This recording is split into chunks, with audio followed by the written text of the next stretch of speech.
before we begin, tell us, where in the world are you watching from? Now, let's dive into today's story. Chapter 1. The Call That Changed Everything. Warren Beard had been driving 18-wheelers for 8 years, but he'd never lost the military precision that had kept him alive in 3 tours overseas.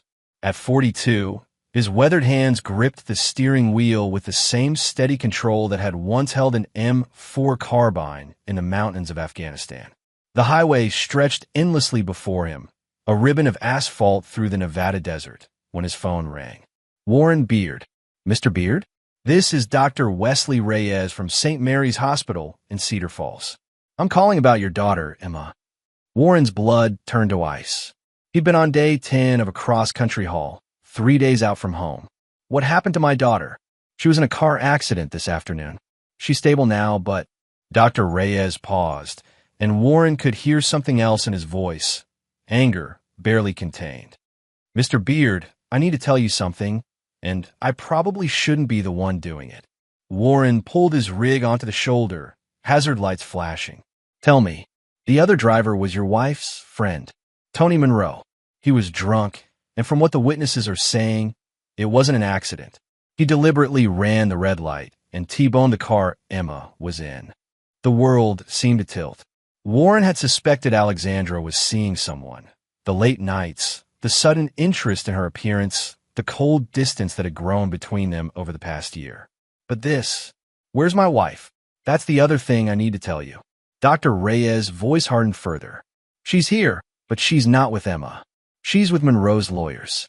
They're already spinning it as an accident, claiming he had a medical episode. Your wife, she's backing his story. Warren's vision blurred with rage. His daughter, his beautiful, innocent 9-year-old Emma with her gap-toothed smile and pigtails, was lying in a hospital bed while his wife helped the man who'd tried to kill her. His lawyers are working overtime, Dr. Reyes continued. With his connections and money, he'll probably get a slap on the wrist. I shouldn't be telling you this, but justice isn't coming from courtroom. They have no idea who you really are, do they? No, they didn't. Alexandra knew he'd been in the army, but she'd never asked for details. She didn't know about the black operations, the specialized training, the skills that could make a man disappear without a trace. She saw only a truck driver she'd grown bored with, not the weapon the military had forged. How's Emma?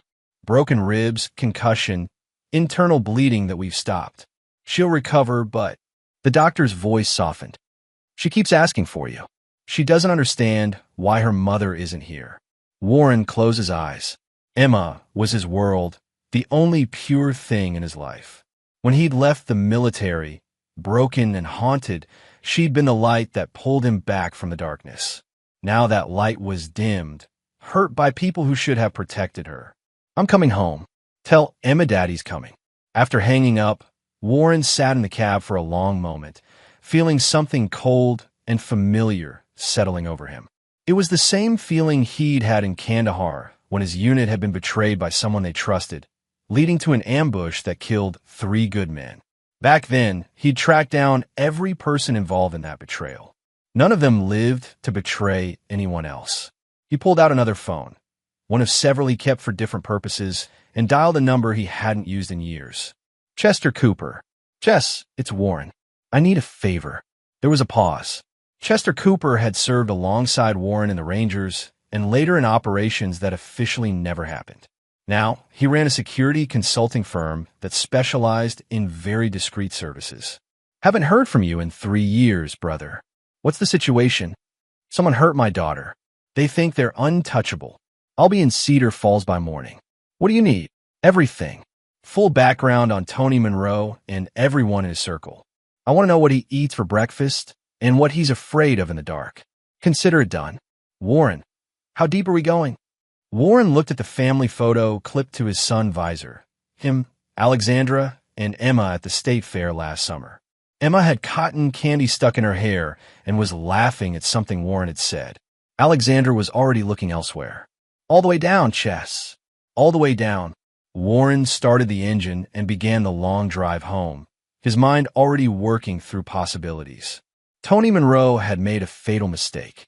He'd hurt Emma, and worse, he'd involved Alexandra in covering it up. In the military, Warren had learned that the most effective revenge wasn't quick. It was methodical, comprehensive, and absolute. By the time he was finished, Monroe would understand what it meant to cross a man who'd been trained to eliminate threats to national security. The desert highway stretched ahead, but Warren was no longer just a truck driver heading home. He was a predator returning to his territory, and the hunt was about to begin. Chapter 2. Homecoming. Warren arrived at Cedar Falls General Hospital at 2:47 a.m., having driven 18 hours straight with only fuel stops. His massive frame, 6'3" and 200 pounds of muscle and scars, drew stares from the night staff as he strode through the corridors in his work boots and flannel shirt. Emma was asleep when he entered her room. The sight of her small body connected to monitors and 4 lines nearly broke his carefully maintained control. Her face was bruised, a bandage covered part of her head, and her left arm was in a cast covered with colorful stickers that the nurses had obviously provided. "Daddy." Her voice was barely a whisper. "I'm here, baby girl." Warren gently took her uninjured hand. "Daddy's here now." "It hurts so bad, Daddy." The man in the car. He looked right at me before he hit us. "Mrs. Peterson was driving me to ballet, and she's hurt too." Mrs. Peterson, the elderly neighbor who sometimes watched Emma. Warren made a mental note to check on her as well. "Where's Mommy?" Emma asked, and Warren's jaw tightened. "She's handling some things, but I'm not going anywhere." Emma smiled weakly and squeezed his hand. "I knew you'd come. I told the doctors you'd come." Warren stayed with Emma until she fell back asleep, then found Dr. Reyes in the hallway. The doctor was a compact man in his 50s with graying hair and intelligent eyes that held a mixture of professional concern and personal anger. "I'm glad you made it," Dr. Reyes said. "Emma's been asking for you constantly. Tell me about her injuries." They spoke in medical terms for several minutes. Emma would recover fully, but it would take months. Warren committed every detail to memory, along with Dr. Reyes' assessment that the impact pattern was consistent with intentional collision rather than accident. "Doctor, you mentioned witnesses?" 3 different people saw Monroe accelerate into the intersection against the red light. One of them, a construction worker named Miguel Daly, said Monroe looked directly at your daughter's car before impact. Dr. Reyes handed Warren a business card. "Miguel wanted to make sure you got his contact information. He seemed concerned about how this was being handled." Warren pocketed the card. "What about Monroe?" "Treated and released within 2 hours. Claimed chest pains, but we couldn't find anything wrong with him. His lawyers had the place swarmed before the police finished their initial report." "And my wife?" Dr. Reyes' expression darkened. "She arrived with Monroe's legal team, spent maybe 5 minutes with Emma, then left to give a statement supporting Monroe's medical episode story." Warren absorbed this information with the same analytical calm he'd once used to process intelligence reports. Alexandra had made her choice. She'd chosen her lover over their daughter's life. At sunrise, Warren drove to the family home, a modest 2-story house in Cedar Falls' older section. His key still worked, but everything felt different now.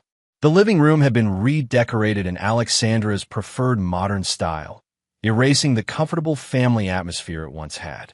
Photos of Emma still lined the mantelpiece, but the wedding pictures had been moved to less prominent positions. Alexandra emerged from the kitchen as he entered, and Warren was struck by how different she looked. Gone was the warm, loving woman he'd married 12 years ago. This version of Alexandra was harder, more polished, like she was auditioning for a different life entirely. "Warren, I didn't expect you back so soon. Our daughter nearly died. She's going to be fine." The doctors said she was deliberately targeted by your boyfriend. Warren's voice remained level, but Alexandra stepped back involuntarily. "That's not. Tony had a medical episode. He's seeing specialists." "Stop."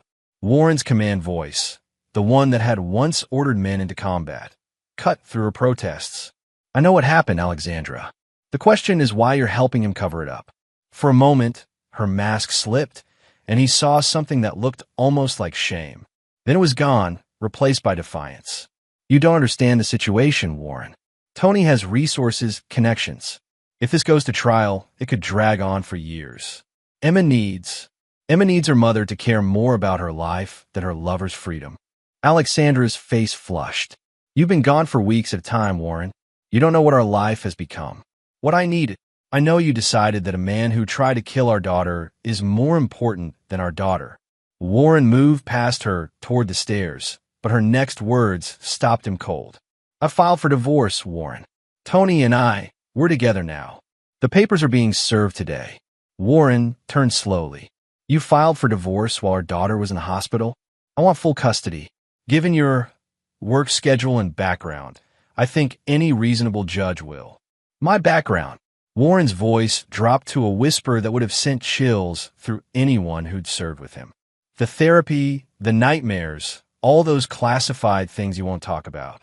Tony's lawyers think. Warren was across the room in 3 steps, not touching her, but close enough that she pressed against the wall. Alexandra, you're going to listen very carefully. You can have your divorce. You can have this house, the cars, whatever else you want. But if you try to take Emma from me, or if you continue helping Monroe escape justice for what he did to her, you're going to discover exactly what my background prepared me for.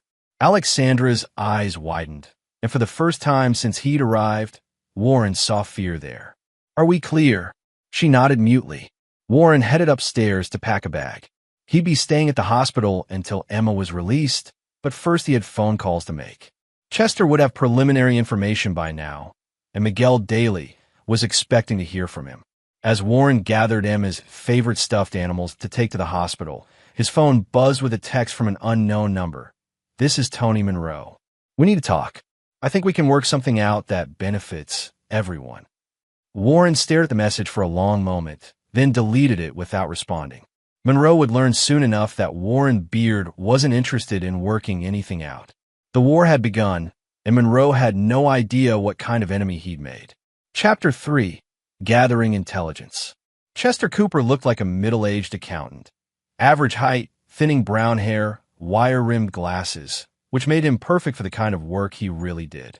He'd arrived in Cedar Falls at dawn and spent the day conducting what he euphemistically called background research. By evening, he had enough information on Tony Monroe to fill a small library. Warren met him at a truck stop outside town, where Chester spread files across a booth in the back corner, away from other customers. Your boy Monroe is a piece of work, Chester began, opening the first folder. 38 years old, owns 3 businesses in town, a car dealership, a construction company, and a restaurant, all inherited from his father, who built them from nothing. Warren studied Monroe's photograph, a handsome man with perfectly styled dark hair and an expensive smile. The kind of man who'd never worked a day of real labor in his life. What about his finances? That's where it gets interesting. On paper, he's worth about $2 million. In reality, he's leveraged to the hilt. The businesses are bleeding money, and he's been using them as personal ATMs for years. He owes serious money to some very unfriendly people. Chester flipped to another section. His personal life is even messier. 3 previous relationships that ended badly. One resulted in a restraining order that mysteriously disappeared from court records. Another woman, Marissa Courtney, left town suddenly after dating him for 6 months. I tracked her down. She's in Portland now and won't talk about Monroe, but she got very quiet when I mentioned his name. He has a pattern. Definitely. And your wife isn't his first married conquest. 2 years ago, he had an affair with Elena Dennis, wife of a local contractor. When her husband found out, he confronted Monroe publicly at the country club. 3 days later, Dennis's construction company lost all its municipal contracts. A week after that, his truck mysteriously caught fire. Dennis eventually sold out and left town. Warren memorized every detail. Monroe used his connections and resources to eliminate threats, but he'd never faced someone with Warren's particular skill set. What about the legal situation? Chester's expression darkened. Monroe's got the best lawyers money can buy, and they're painting this as a tragic accident caused by a medical emergency. His family doctor, Ernest Walton, has already filed a report claiming Monroe suffers from a rare heart condition that can cause sudden unconsciousness. Conveniently discovered after the crash. Exactly. But here's the thing. Dr. Walton owes Monroe money. His son ran up gambling debts 2 years ago, and Monroe paid them off in exchange for future considerations. This heart-conditioned story is Monroe calling in that favor. Warren closed the file and leaned back. What about physical security? Monroe lives in a gated community called Oakwood Estates. Big house, electronic security system, and he's hired private security since the accident. 2 guards during the day, 1 at night. All from Dominic Coyle's security firm. I know Coyle. We served together briefly. He runs a legitimate operation. His men don't know what Monroe really is. To them, he's just a businessman who needs protection after a car accident.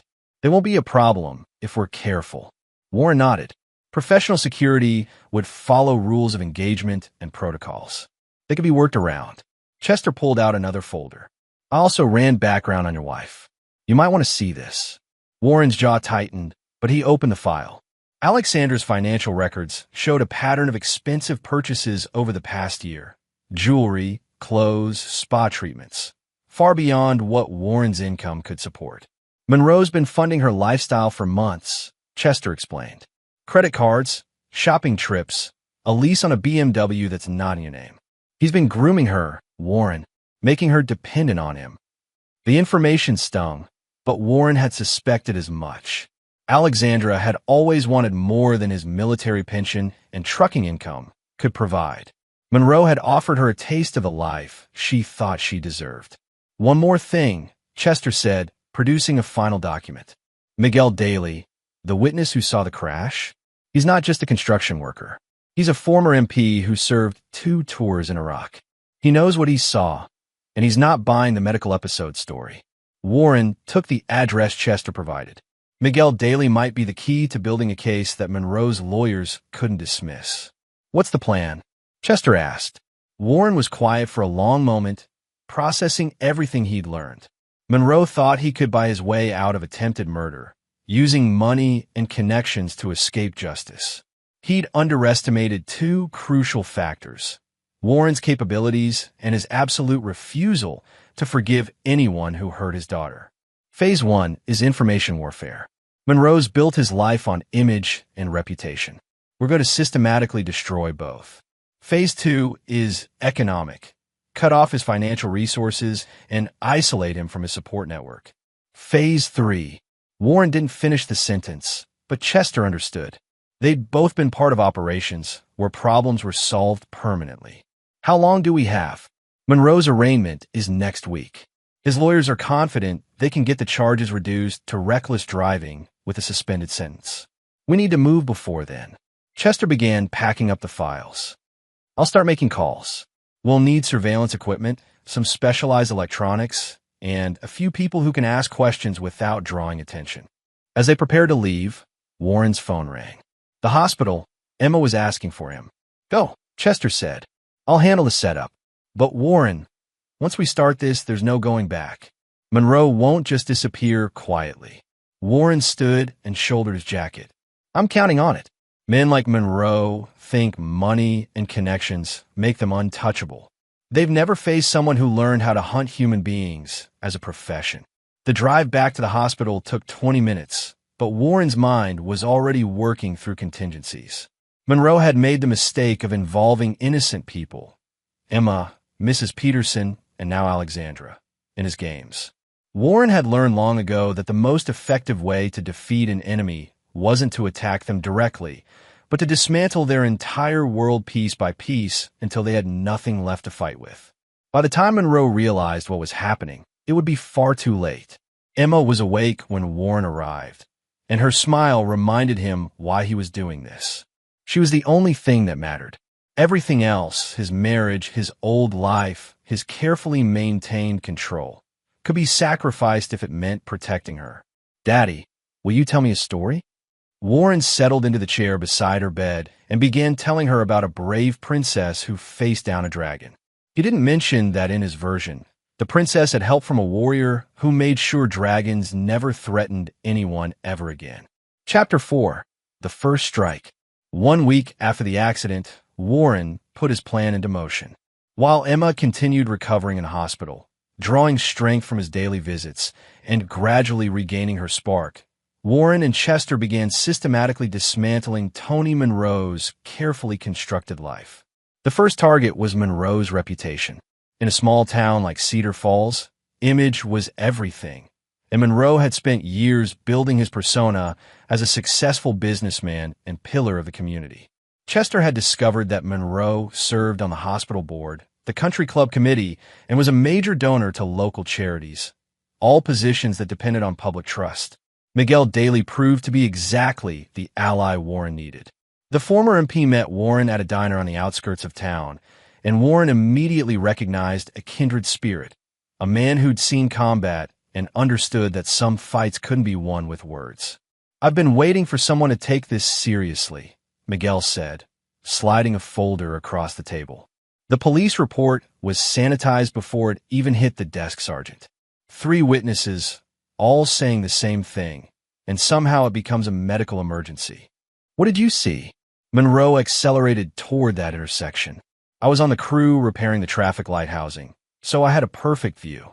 He looked directly at your daughter's car, gunned the engine, and T-boned them deliberately." Miguel's weathered face hardened. "I've seen combat, Mr. Beard.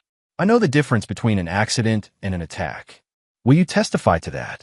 "Already tried." Monroe's lawyers got the DA to classify my statement as unreliable witness testimony because I was allegedly distracted by my work. Funny how they found out about my PTSD disability claim from 3 years ago. Warren absorbed this. Monroe's reach extended into the legal system, but that just meant Warren needed to work outside it. "Miguel, how would you feel about helping me gather some additional evidence?" The ex-MP studied Warren carefully. "What kind of evidence?" "The kind that proves Monroe isn't the man he pretends to be." 2 days later, Warren's campaign began. The first phase was subtle. Anonymous tips to local media about Monroe's business practices. Chester had discovered that Monroe's construction company had cut corners on several municipal projects, using substandard materials while billing for premium supplies. The safety violations alone were enough to trigger investigations. The Cedar Falls Gazette received a package containing construction photos, invoices, and material specifications that clearly showed the discrepancies. Within hours, reporter Suzanne Fry was making phone calls to city inspectors. Simultaneously, Warren targeted Monroe's social standing. The country club where Monroe held membership had strict moral character requirements.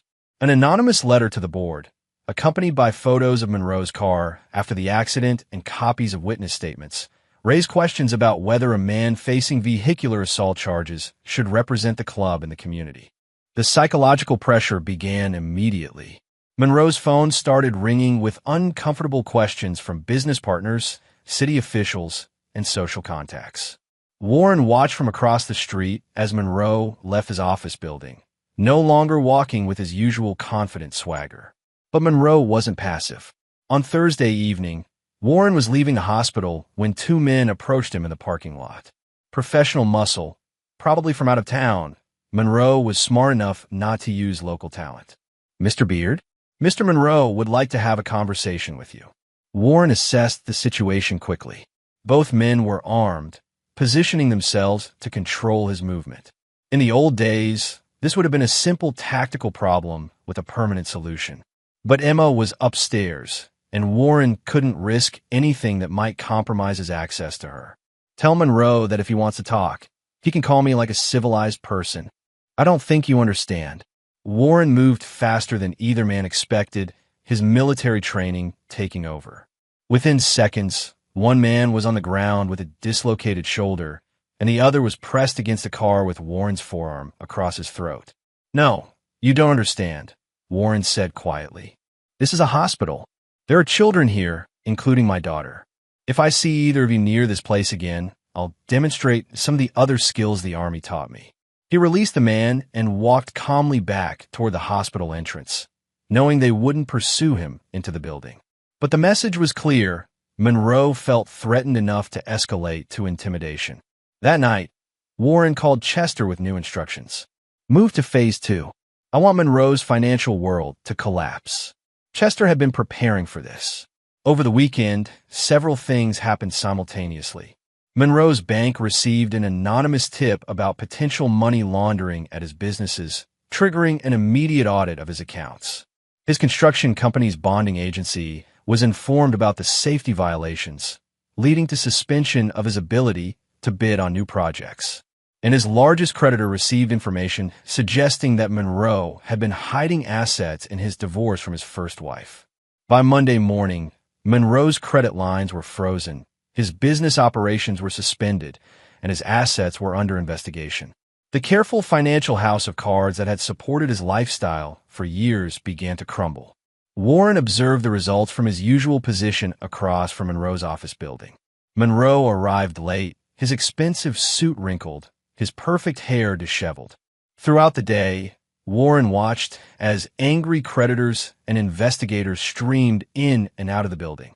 At 3 p.m., Monroe emerged and stood on the sidewalk, looking directly at Warren's position. Even from a distance, Warren could see the rage and desperation in the man's posture. Monroe pulled out his phone and made a call. Warren's phone rang moments later. "You son of a bitch." Monroe's voice was tight with barely controlled fury. "You think you're clever, don't you? I think you tried to kill my daughter and used my wife to cover it up. This isn't over, Beard.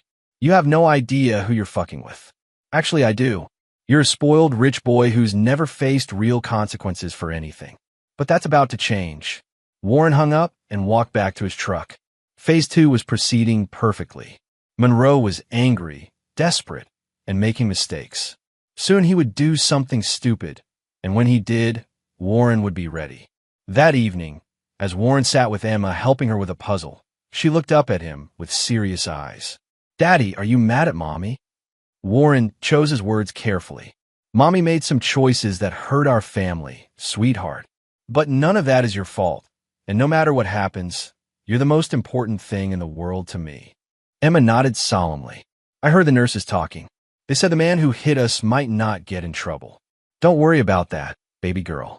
Sometimes adults have to handle complicated problems in their own way." Emma squeezed his hand. "I love you, Daddy. I love you too, Emma. More than you'll ever know." As Warren tucked Emma in for the night, he thought about Monroe's threat. The man still believed this was a game he could win through intimidation and money. Tomorrow, Warren would begin teaching him exactly how wrong he was. Chapter 5: Psychological Warfare. By the second week of Warren's campaign, Tony Monroe was beginning to crack. His business empire was under investigation, his social standing was crumbling, and his financial resources were increasingly restricted. But Warren was just getting started. Chester had recruited additional help, a team of specialists who owed Warren favors from their military days. They began around-the-clock surveillance of Monroe, documenting his every move, his associates, and his weaknesses. What they discovered painted a picture of a man spiraling into paranoia and desperation. "He's drinking heavily," Chester reported during their morning briefing at the truck stop. "Started hiring more security, but he's running out of money to pay them. And he's making mistakes." "What kind of mistakes?" "Last night, he drove to a meeting with Russ Branch. Remember him? The loan shark who finances some of Monroe's operations. Our surveillance caught the entire conversation. Monroe's begging for extensions on debts, and Branch isn't interested in excuses." Warren studied the surveillance photos. Monroe looked haggard, his expensive clothes wrinkled, his confident demeanor replaced by the hunted look of a cornered animal. "There's more," Chester continued. "Monroe tried to visit your wife yesterday, but she wouldn't see him. Apparently, the divorce proceedings aren't going as smoothly as she expected. Monroe's assets being frozen means he can't provide the lifestyle he promised her." Warren felt a grim satisfaction. Alexandra was learning that her new life came with its own complications. What about the legal situation? His arraignment is tomorrow. The DA is still treating it as vehicular manslaughter with the possibility of pleading down to reckless driving. But our media campaign is working. There's public pressure to take this seriously now.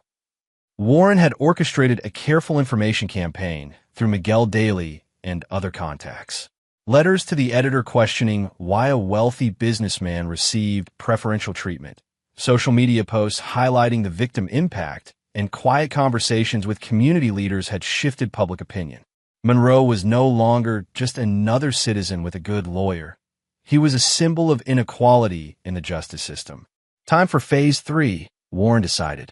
I want Monroe to understand that this isn't just about money or reputation. This is personal. That evening, Warren visited Monroe's house in Oakwood Estates. The security guards at the gate recognized him from the photos Monroe had undoubtedly provided, but Warren wasn't trying to hide. He wanted Monroe to know he was there. "I'm here to see Tony Monroe," Warren told the guard. "Tell him Warren Beard would like to have that conversation he's been requesting." 20 minutes later, Monroe appeared at the gate, flanked by 2 private security guards. Up close, Warren could see the toll the past weeks had taken. Monroe's hands shook slightly, and his eyes had the hyper-vigilant look of a man who wasn't sleeping well. "You've got some balls coming here," Monroe said, trying to project his old confidence. "You want to talk? Let's talk." Monroe dismissed his guards with a gesture, stepping closer to the gate, but keeping the barrier between them. "What do you want, Beard? I want you to understand something. You didn't just hit a car. You didn't just injure my daughter. You looked her in the eye and tried to murder a 9-year-old child because you wanted to hurt me. That's bullshit. It was an accident. Miguel Daly saw you accelerate.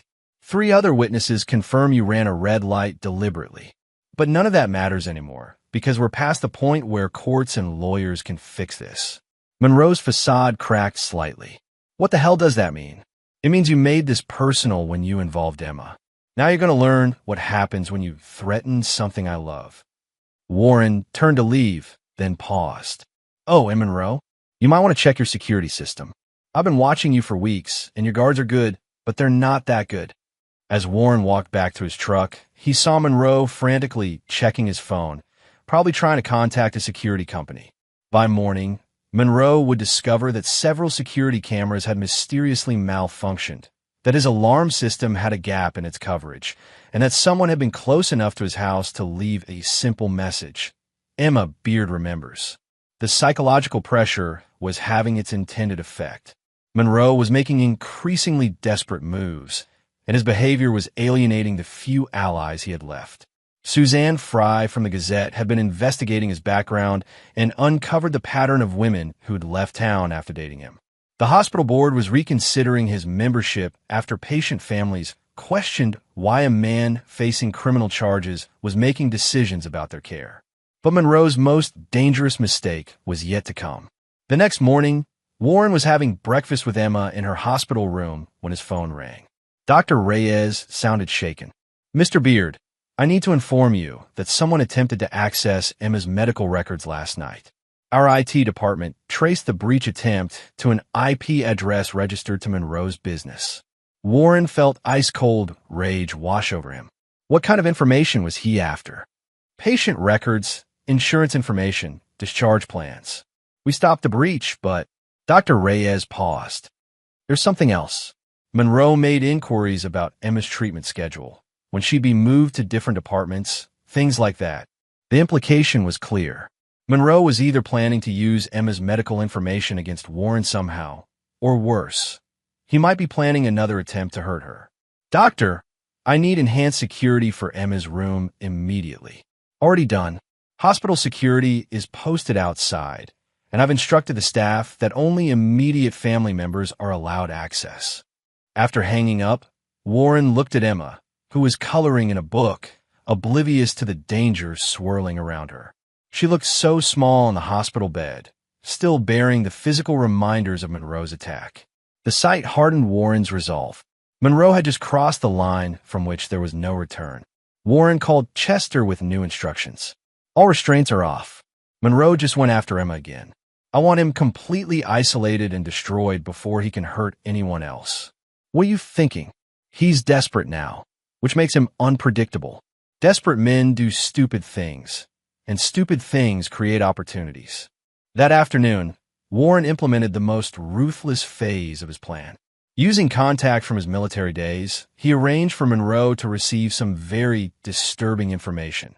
Doctor documents suggesting that Warren Beard wasn't just a truck driver and veteran, but a former black operations specialist with a body count in double digits. The psychological profile painted Warren as a man who'd eliminated targets across 3 continents, someone trained in advanced interrogation techniques and skilled in making problems disappear permanently. Most of it was fiction, but it was believable fiction crafted by people who understood psychological warfare. Monroe received this information through back channels. Contacts who owed Warren favors, private investigators who could be trusted to deliver a message without revealing its source. By evening, Monroe would believe he was facing an enemy far more dangerous than he'd imagined. Warren's phone buzzed with a text from an unknown number. "I know what you really are. Stay away from me and mine, or I go to the police with everything." Warren smiled grimly. Monroe had taken the bait perfectly. Now came the final phase, forcing Monroe into a position where he would destroy himself through his own actions. The trap was set. All Warren had to do was wait for Monroe to walk into it. Chapter 6. The Trap Springs. Monroe's desperation reached a breaking point 3 days after receiving the fabricated intelligence about Warren's background. Instead of backing down, he chose escalation, exactly what Warren had been counting on. The first sign came when Chester called Warren at 6 a.m. with urgent news. "Monroe's hired killers," Chester said without preamble. "2 professionals from Chicago arrived yesterday evening. They're not muscle like the guys who approached you at the hospital. These are the real deal." Warren felt a familiar coldness settle over him. "Where are they now?" "Surveillance picked them up checking into the Marriott under false names. They've been asking questions about your routine, Emma's hospital schedule, even your truck's usual parking spots." Warren looked at Emma, still sleeping peacefully in her hospital bed. Monroe had escalated from attempted murder to conspiracy to commit murder. There could be no half measures now. "Pull our surveillance teams back. I don't want anyone caught in the crossfire." "Warren, these aren't street thugs. If Monroe's hired professionals, then it's time for him to learn what a real professional looks like." Warren had been preparing for this possibility since the campaign began. His truck was equipped with military-grade communication equipment, body armor, and other tools that weren't standard for civilian vehicles. More importantly, he'd spent weeks studying every aspect of Monroe's routine, his security arrangements, and his escape routes. At 10 a.m., Warren kissed Emma goodbye and told her he had some business to handle. She hugged him tightly, and for a moment, Warren wondered if she sensed the danger surrounding them. "Be careful, Daddy." "Always am, sweetheart." Warren's first stop was the Cedar Falls Police Department, where he met with Detective Guillermo Hansen, the officer nominally in charge of Emma's case. Hansen was a good cop trapped in a bad situation. Monroe's political connections had limited his investigation, but he still cared about justice. "Detective, I have reason to believe Tony Monroe has hired outside contractors to intimidate witnesses in Emma's case." Warren provided carefully edited surveillance footage showing the 2 Chicago professionals conducting reconnaissance on the hospital and photographing Warren's truck. The footage didn't reveal Warren's own surveillance operation, but it clearly showed suspicious activity by out-of-state individuals connected to Monroe. "This changes everything," Hansen said, studying the evidence. "If Monroe's importing talent to intimidate witnesses, it demonstrates consciousness of guilt and obstruction of justice. More importantly, it shows he's dangerous to other potential victims." Hansen immediately initiated surveillance on Monroe and began the process of obtaining warrants. Warren had just provided law enforcement with the justification they needed to take Monroe seriously as a threat. But Warren wasn't finished. Phase 2 of his trap involved forcing Monroe into a public confrontation that would destroy any remaining sympathy for him in the community. Warren parked his truck outside Monroe's dealership and waited. Security cameras would record everything that happened next, providing irrefutable documentation of Monroe's state of mind and behavior. Monroe emerged within minutes, flanked by the 2 Chicago professionals and his regular security detail. He approached Warren's truck with the swagger of a man who believed he held all the cards. "Beard, get out of the truck. We're ending this today." Warren stepped out slowly, hands visible, making sure the security cameras captured Monroe's aggressive posture and threatening language. "You want to talk, Monroe? Let's talk. You think you're clever, spreading lies about me, destroying my business?" Monroe's voice was rising, drawing attention from passersby. You think you can intimidate me? I think you tried to murder my daughter and hired killers to silence witnesses. That's not intimidation. That's fact. You're fucking delusional. Monroe was shouting now, his composure completely gone. I had a medical emergency. It was an accident. Miguel daily saw you accelerate. 3 witnesses saw you target Emma's car. And now you've brought muscle from Chicago to threaten anyone who might testify against you. Monroe's face went white. He hadn't expected Warren to know about the hired professionals, and his reaction was being recorded by multiple security cameras. I don't know what you're talking about. Their names are Wesley Reyes and Bill Moses, Warren said, using names he'd obtained through contacts. They checked into the Marriott 2 days ago, and they've been conducting surveillance on my daughter's hospital room. Monroe glanced instinctively at the 2 men flanking him, and that glance was caught on camera. In that moment, he confirmed Warren's accusations without saying a word. You're insane, Monroe said, but his voice lacked conviction. Maybe, but I'm also right. Warren stepped closer, lowering his voice so the cameras couldn't pick up his words. You made one mistake, Monroe. You involved Emma. Everything else I might have forgiven eventually, but you looked my 9-year-old daughter in the eye and tried to kill her. That's something I can never let go. Monroe opened his mouth to respond, but Warren was already walking back to his truck. The confrontation had been recorded from 3 different angles, showing Monroe's increasingly unhinged behavior and his obvious connection to suspicious out-of-state operatives. Within an hour, edited footage of the confrontation was anonymously provided to the Cedar Falls Gazette, the local TV station, and several social media influencers. By evening, the video would be viral throughout the county, showing Tony Monroe as an unstable man making threats while surrounded by hired muscle. But the real trap was still coming. That night, Warren received the call he'd been expecting. Beard, this is your last warning. Back off, or you and your daughter are going to have another accident. Monroe, you just threatened a child on a recorded line. Hope your lawyers are better than you think they are. Warren hung up and immediately forwarded the recorded threat to Detective Hansen, who already had warrants prepared. The combination of witness intimidation, importing criminals across state lines, and direct threats against a minor gave law enforcement everything they needed to act decisively. At 3 a.m., simultaneous raids hit Monroe's house, his business, and the hotel where the Chicago professionals were staying.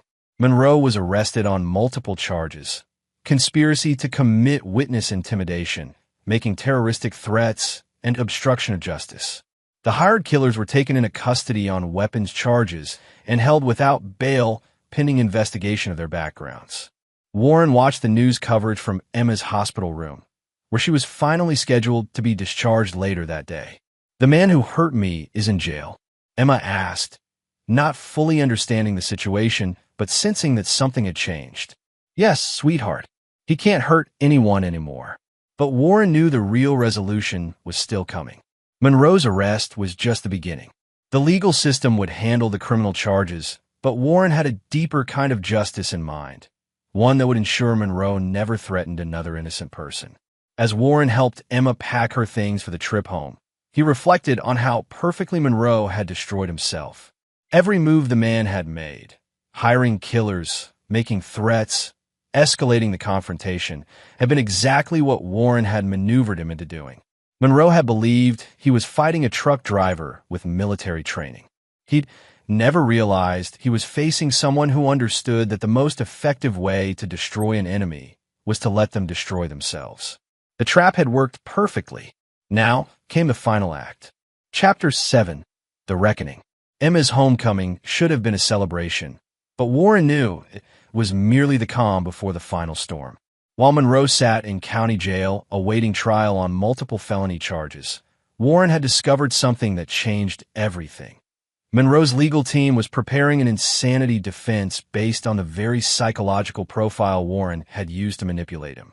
Dr. Ernest Walton, Monroe's family physician, was prepared to testify that Monroe suffered from paranoid delusions triggered by harassment from a dangerous military operative. The defense strategy was brilliant. Use Warren's own psychological warfare against him by claiming it had driven Monroe to temporary insanity. They're going to paint you as the aggressor, Chester explained during their meeting at the truck stop. Monroe's lawyers found evidence of our surveillance, the financial pressure campaign, everything. They're arguing that you systematically tortured their client into a breakdown. Warren studied the legal brief Chester had obtained through contacts in the courthouse. What about the hired killers? They're claiming Monroe hired bodyguards because he feared for his life. His lawyers are spinning it as legitimate self-defense measures by a businessman being stalked by a trained killer. The irony wasn't lost on Warren. Monroe's legal team was using Warren's own tactics, manipulation of perception and psychological pressure, to construct a defense that might actually work. If successful, Monroe would receive treatment instead of prison time, and Warren could face criminal charges for harassment and intimidation. There's more, Chester continued. Your wife has agreed to testify for Monroe's defense. She's going to claim you exhibited dangerous and unstable behavior throughout your marriage, that she feared for her safety and Emma's. Warren absorbed this betrayal with the same cold calculation he'd brought to the entire campaign. Alexandra had chosen her side completely now, willing to sacrifice her own daughter's justice to save her lover. What's her angle? Full custody of Emma in exchange for her testimony. Monroe's lawyers are arguing that Emma isn't safe with you, given your alleged instability and history of violence. Warren looked out the window at the parking lot, watching normal people go about their lives, unaware that their world contained predators like Monroe and enablers like Alexandra. Everything he'd built, his relationship with Emma, his carefully controlled civilian life, his hope for some kind of normal future, was being systematically destroyed by people who saw his daughter as nothing more than a pawn in their game. How long do we have? The preliminary hearing is next week. If Monroe's team successfully establishes their narrative, you could be arrested as early as next month. Warren made his decision. The legal system had been compromised from the beginning. Monroe's money and connections had corrupted it beyond repair. But Warren had always known this might happen, and he prepared for it. Chester, I need you to do something for me. Take Emma somewhere safe, somewhere Monroe's people can't find her. Warren, what are you planning? What I should have done from the beginning. That evening, Warren tucked Emma into bed in the small apartment he'd rented near the hospital. She'd been asking questions about why they couldn't go back to their old house, why Mommy wasn't visiting, why the nice police officers kept checking on them. Daddy, are we in trouble? Warren sat on the edge of her bed, stroking her hair. She looked so much like he remembered her mother from years ago, before Alexandra had become someone else entirely. Some people are trying to make trouble for us, sweetheart, but I'm going to make sure you're safe, no matter what happens. Will I see you tomorrow? Warren's throat tightened.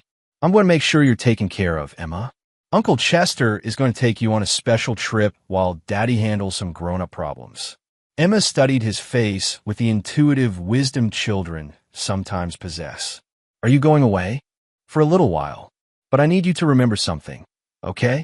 No matter what anyone tells you about me, no matter what you hear on TV or what other people say, I love you more than anything in the world. Everything I do is to protect you. Emma hugged him tightly. I love you too, Daddy. You're the best daddy ever. Warren held his daughter for a long moment, memorizing the feeling of her small arms around his neck, her complete trust in his ability to keep her safe. When this was over, she might hate him for what he was about to do, but she would be alive to hate him, and that was all that mattered. The next morning, Warren met Chester at dawn to transfer Emma to a safe house run by people who owed Warren favors from the old days. She would be protected and cared for while Warren handled the final phase of his war against Monroe.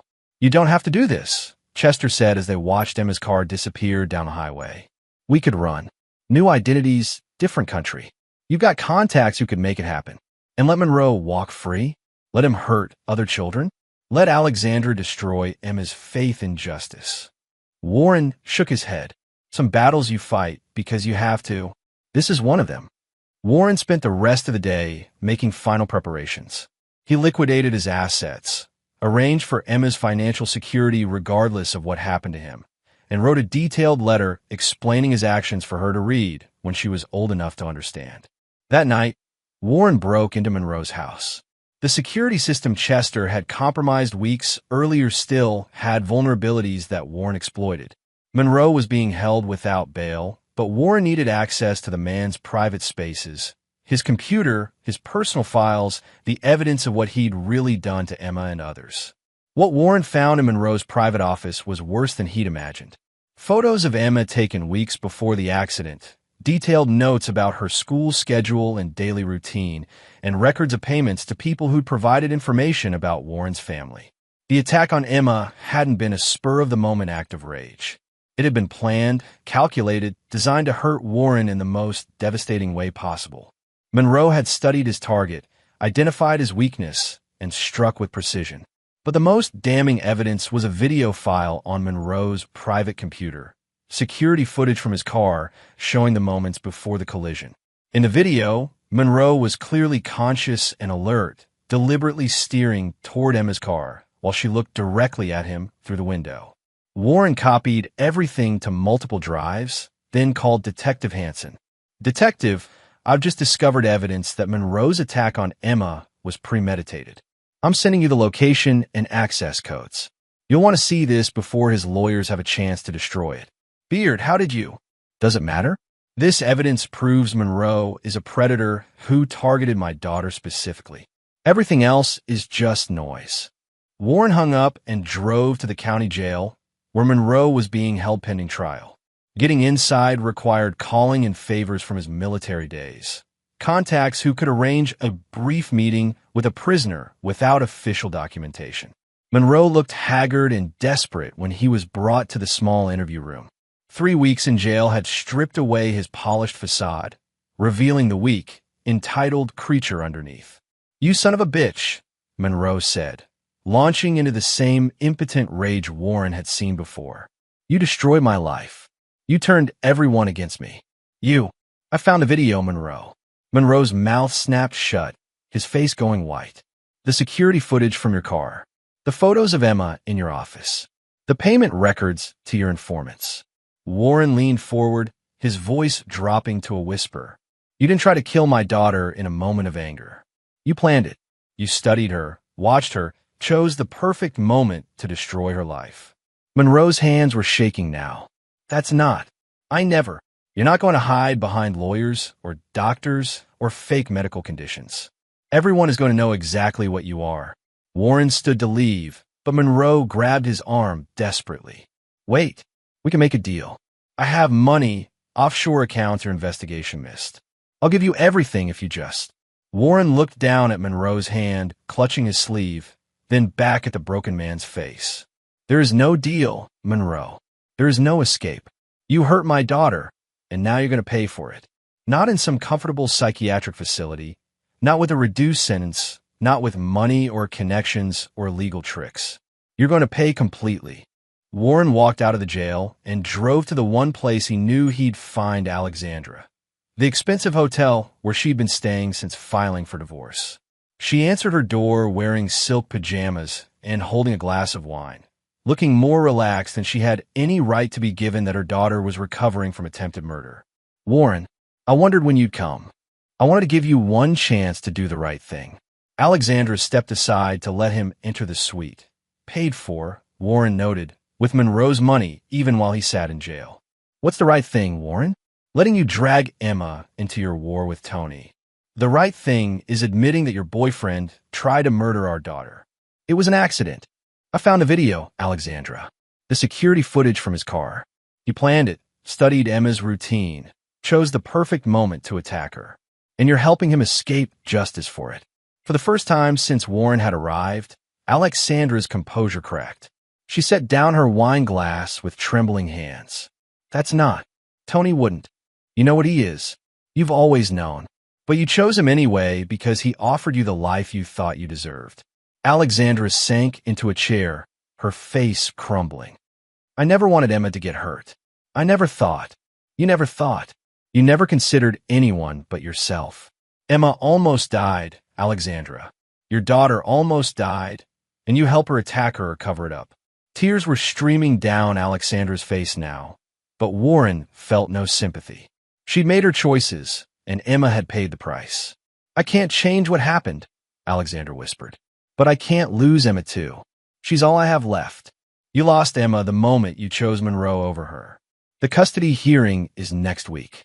You're going to withdraw your petition and sign over full custody to me. I can't do that. Yes, you can. Because if you don't, I'm going to make sure everyone knows exactly what you are.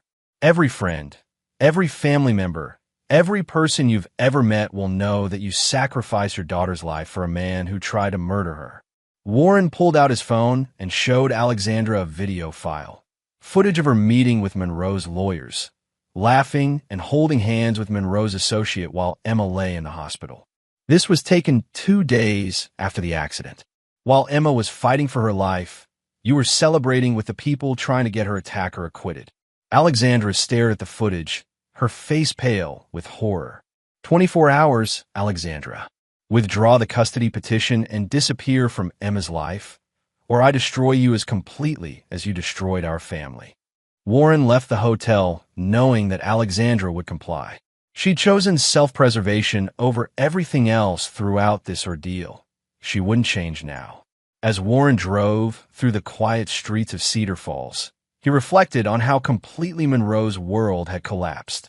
The man had lost his business, his freedom, his reputation, and now his legal defense. The video evidence would ensure a murder conviction, and Alexandra's withdrawal from the custody battle would give Emma the stable home she deserved. Justice had been served, but Warren felt no satisfaction. Emma was safe, and that was all that mattered. Everything else was just the price that had to be paid to protect the only thing in his life worth protecting. The war was over. Warren had won, but victory looked different than he'd expected. Quieter, lonelier, and stained with the knowledge that some battles could only be won by becoming something you'd never wanted to be. Tomorrow, he would begin the long process of rebuilding a life worthy of his daughter's love. Chapter 8: Final Justice. The trial of Tony Monroe began on a cold November morning, 6 months after the attack that had changed everything. Warren sat in the gallery's front row, watching as Monroe, now gaunt and hollow-eyed from his time in county jail, was led to the defendant's table in shackles. Emma wasn't present. Warren had made sure she was away at a specialized camp for children recovering from trauma, surrounded by counselors and other kids who understood what it meant to survive someone else's violence. She was healing, laughing again, and slowly learning to trust the world. That was all Warren cared about now. The prosecution, led by District Attorney Lena Holder, methodically presented the evidence Warren had uncovered. The security footage from Monroe's car showed him deliberately targeting Emma's vehicle. The photographs and surveillance records from his home office proved premeditation. The testimony of witnesses like Miguel Daly established the pattern of deliberate action rather than accident. Monroe's defense team, led by celebrity lawyer Felicia York, tried desperately to salvage their insanity plea. They brought in Dr. Ernest Walton to testify about Monroe's alleged medical condition. But the prosecution had their own medical experts who demolished the fabricated diagnosis. Dr. Walton, DA Holder said during cross-examination, "Isn't it true that you owe Mr. Monroe a substantial sum of money? That's not relevant to. Isn't it true that Mr. Monroe paid off your son's gambling debts in exchange for what he called future considerations?" Warren watched Dr. Walton's credibility evaporate as he stumbled through his answers. Without the fake medical condition, Monroe's defense collapsed entirely. Alexandra testified for the prosecution, not the defense. Her attorney had advised her that cooperating fully was her only chance to avoid charges as an accessory after the fact. She looked older, smaller somehow, as she admitted on the stand that Monroe had confessed to her that the attack was intentional. He said Emma was a message, Alexandra testified, her voice barely audible. He wanted Warren to know what happened to people who crossed him. Monroe's face twisted with rage as his former lover destroyed his last hope of avoiding conviction. He lunged toward her, screaming obscenities before bailiffs restrained him. The jury saw exactly what kind of man they were dealing with. The trial lasted 2 weeks. The jury deliberated for less than 4 hours. Guilty on all counts. Warren felt a weight lift from his shoulders as the verdict was read. attempted murder in the first degree, conspiracy to commit witness intimidation, making terroristic threats. Monroe would spend the rest of his life in prison without the possibility of parole. But Warren wasn't finished. That night, he made a phone call to contacts from his military days, people who specialized in problems that couldn't be solved through official channels. The conversation was brief and coded, but the message was clear: Tony Monroe would not survive his incarceration. "Are you sure about this?" the voice on the other end asked. "Once this happens, there's no taking it back." He tried to murder a 9-year-old child. He planned it, executed it, and tried to cover it up. Some crimes don't deserve the possibility of redemption. Within a week of Monroe's transfer to state prison, he was found dead in his cell. The official cause was suicide. Monroe had allegedly hanged himself using bedsheets, unable to cope with his life sentence and the constant threats from other inmates who didn't appreciate child killers. Warren read the news report while having breakfast with Emma at their new home in Colorado, where they'd moved to start fresh. She was enrolled in a good school, making friends, and slowly leaving the trauma behind her. "Daddy, who was that man in the newspaper?" Warren folded the paper carefully. "Someone who hurt people. He can't hurt anyone anymore."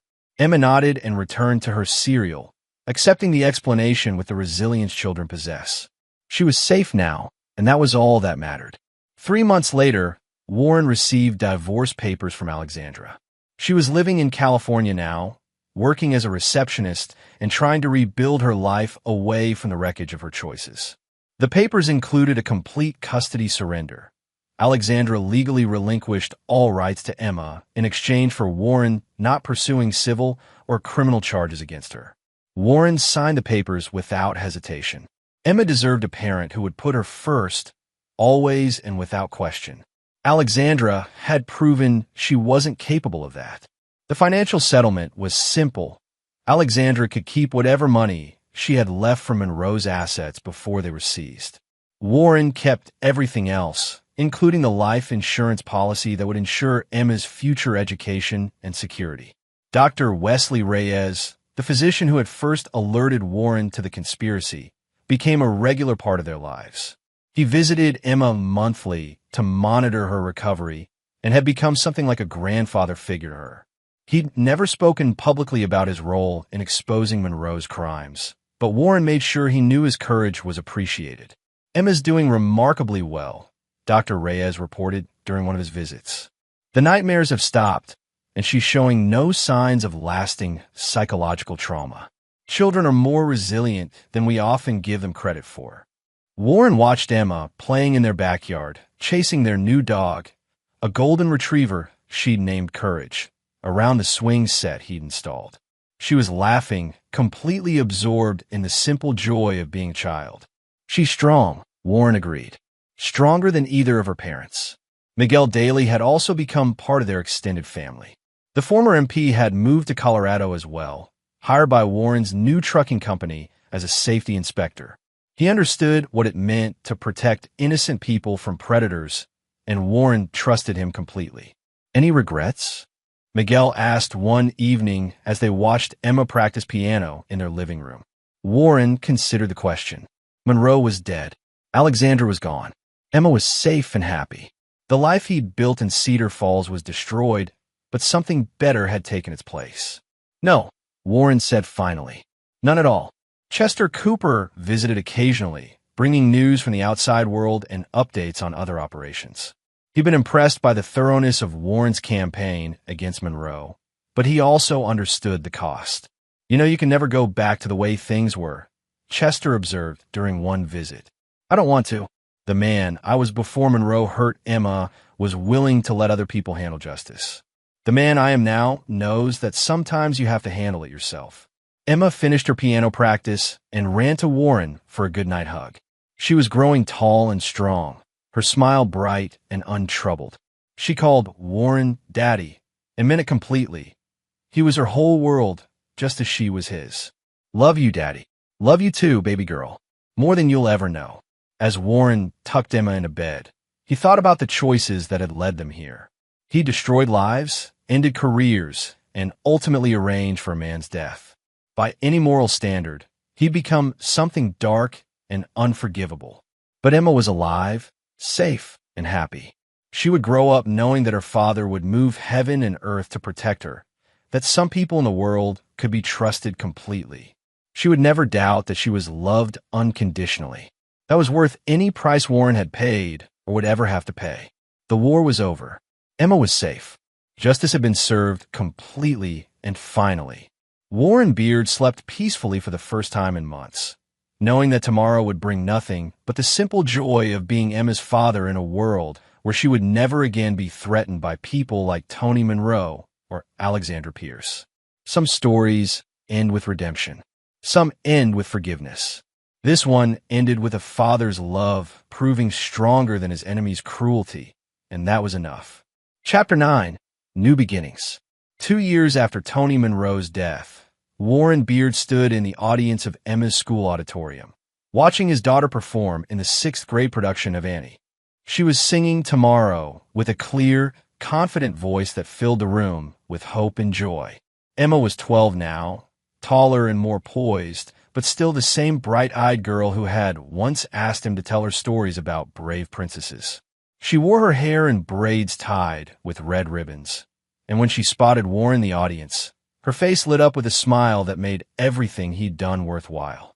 The past 2 years had been about healing and building something new from the ashes of their old life. Warren's trucking company, Rocky Mountain Transport, employed 17 drivers and had contracts throughout the western states.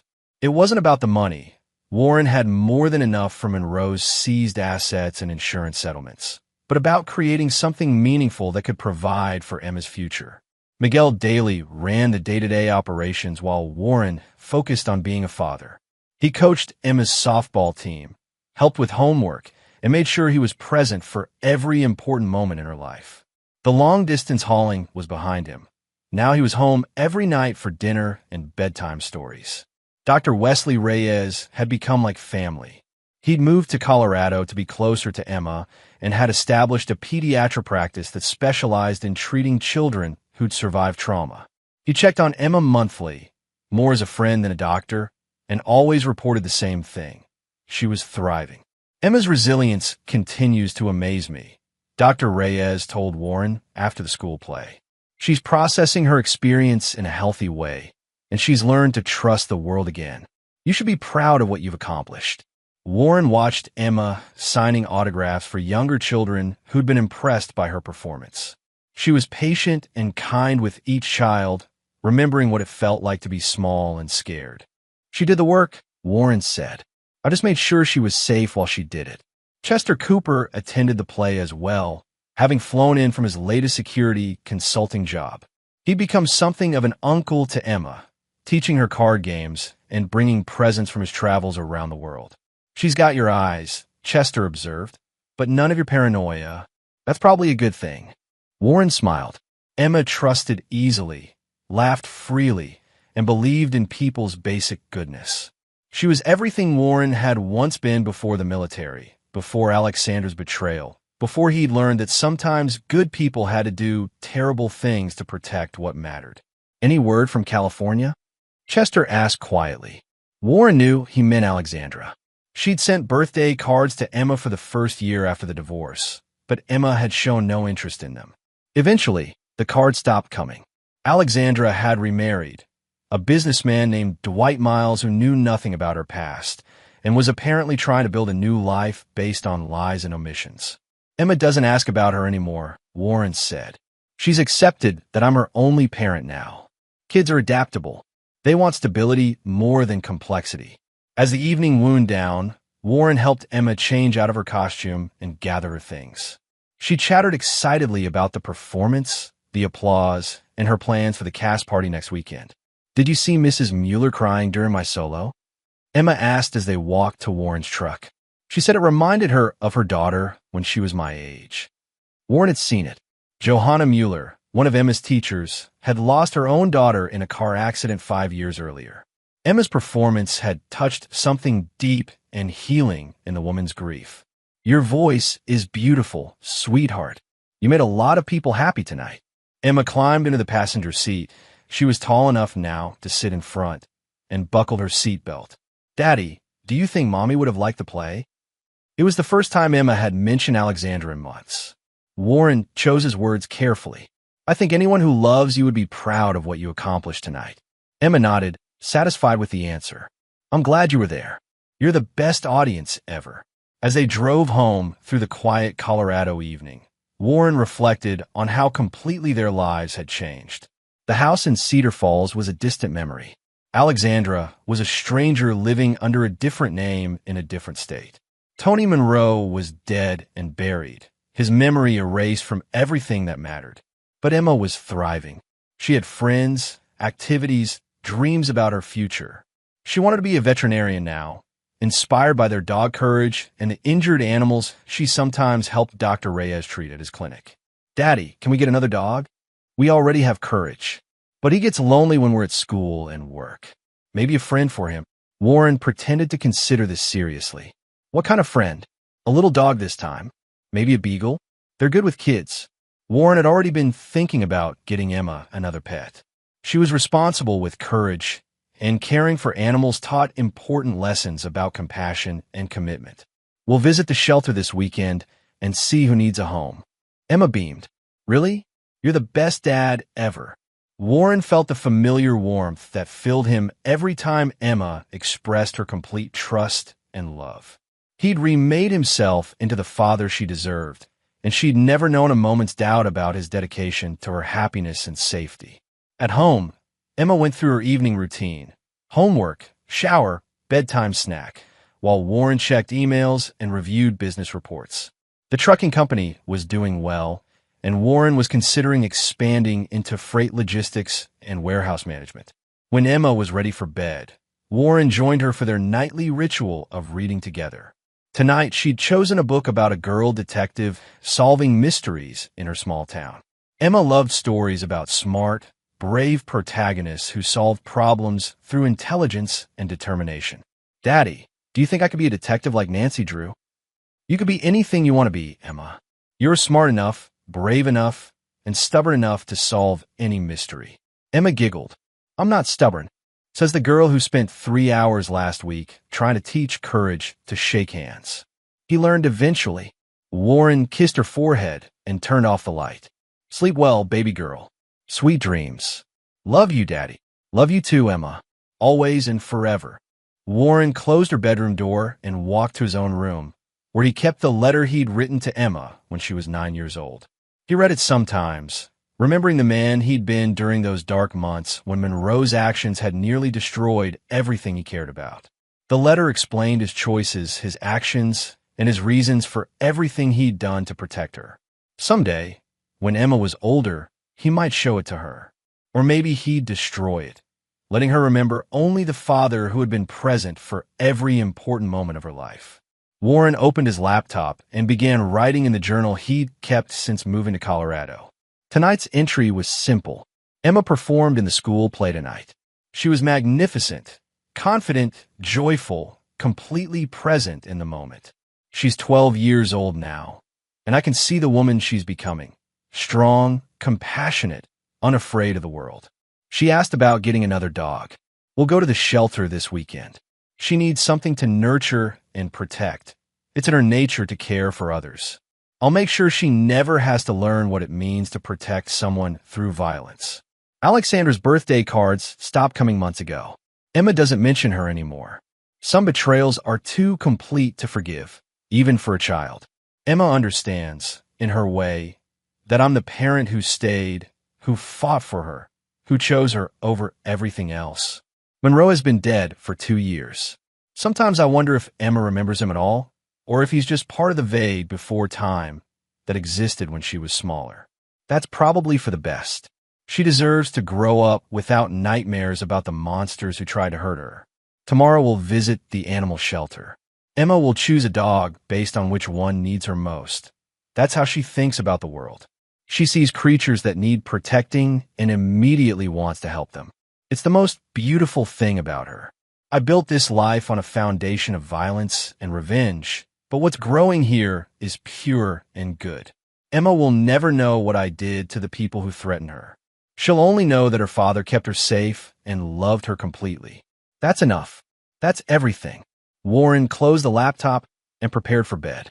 Outside, Colorado's snow was beginning to fall, covering the world in quiet whiteness. Inside, Emma slept peacefully in her room, surrounded by stuffed animals and books and all the treasures of childhood built on safety and love. Warren had won the war that mattered most. Emma was growing up strong and happy, surrounded by people who would protect her from any future threats. She would never again face the kind of evil that Tony Monroe represented, because Warren had made sure such threats couldn't survive in her world.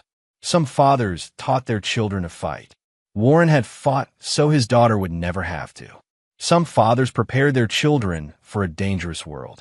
Warren had made the world safer for his child. As Warren drifted off to sleep, he smiled thinking about tomorrow's visit to the animal shelter. Emma would insist on hearing every dog story before making her choice. She would pick the one that needed her most, and she would love it completely and without reservation. That was who Emma Beard was becoming, a young woman who protected the vulnerable and loved without limits. Warren had given her that gift by removing the threats to her innocence and ensuring she could grow up believing in goodness. It was the most important victory of his life, and unlike the wars he'd fought overseas, this one had an ending he could live with forever. The snow continued falling outside, quiet and clean, covering the past under layers of white possibility. Emma was safe. Emma was loved. Emma was home. Everything else was just details. And there you have it. Another story comes to an end. What did you think? I'd love to hear your thoughts in the comments below. If you enjoy this story, consider joining our community by subscribing. It means the world to us. For more stories like this one, check out the recommended videos on screen. And I'll see you there.